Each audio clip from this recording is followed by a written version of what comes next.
Jeremy Corbyn went to the camp known as the Jungle in Calais at the weekend, and there he said people with a connection to Britain should have their applications processed to see if they could enter the country.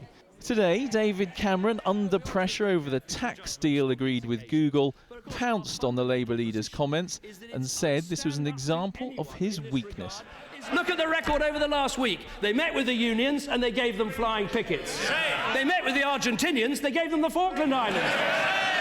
They met with a bunch of migrants in Calais, they said they could all come to Britain. The only people they never stand up for are the British people and hard-working taxpayers. Look at Hilary Benn on the left there. He's picked up that phrase, bunch of migrants, and it has outraged some who say there are children in these camps and everyone, adult or child, is living there in squalor. A former Labour minister objected to the words he'd used. Doesn't he think that it was inappropriate for the Prime Minister to use language referring to the refugee crisis in Europe and talk about a bunch of migrants? Does he think it would be appropriate for the House to ask the Prime Minister to withdraw that language? And campaigners say there are people in the camps who could be given refuge here.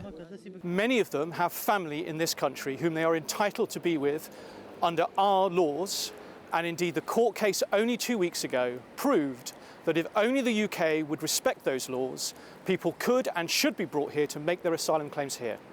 David Cameron's faced this before. He was criticised for this comment in August. Because you've got a swarm of people coming across the Mediterranean, seeking a better life.